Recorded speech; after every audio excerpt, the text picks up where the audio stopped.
Well, hello. Happy December. It's crazy. December is here, Advent is starting, and Christmas is just around the corner.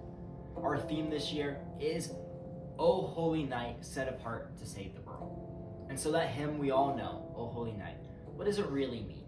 What does the holiness of God actually look like, and how does that apply to Christmas?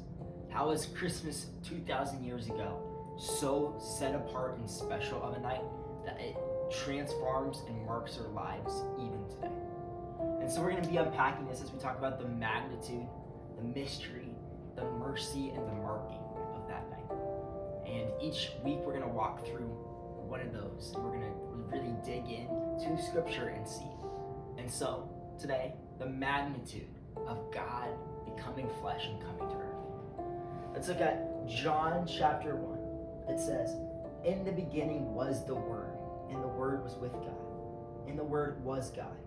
He was with God in the beginning. All things were created through him, and apart from him, not one thing was created that has been created. In him was life, and that life was the light of men. That light shines in the darkness, and yet the darkness did not overcome it." It's crazy because the Word, Jesus, was with God in the beginning. In fact, he was God. And when he came to earth, he still was God. And so in the Christmas story, we have God becoming flesh. And it's so easy to know that fact as a Christian. But this Christmas, I want us to focus on the magnitude of that.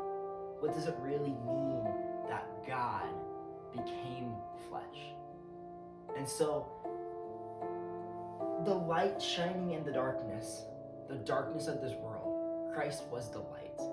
And the only way for the light to truly shine is for the light to come into the darkness.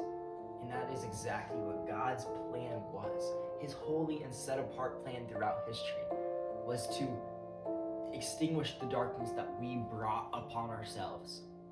And when we sinned, and we rejected God, by sending himself to come as the light. And so that's crazy because God is the Word. Jesus is God. But in verse 14, this Word became flesh and dwelt among us. And we observed his glory, the glory as the one and only Son from the Father, full of grace and truth. Jesus, when he came, was full of grace and truth. And so when we look at that infant baby in the manger, let us not make it just a sweet picture. Although it is, it's God's love coming down to save us. That's a sweet picture, but it's so much more. There's a magnitude there where God is in a manger. God came down to earth not only as a king, but as a little tiny helpless baby.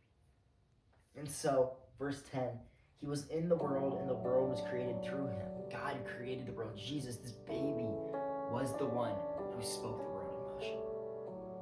And now he's here. There's a magnitude in that. And yet the world did not recognize him. He came to his own, and his own people did not receive him. But all to those who did receive him, he gave them the right to become children of God. To those who believe in his name, who were born not of natural descent, or of the will of the flesh or the will of man, but of God. This Christmas season, let's be a people who recognize Jesus, who recognize the magnitude of Christmas, and don't let it just pass us by. Thank you. Have a great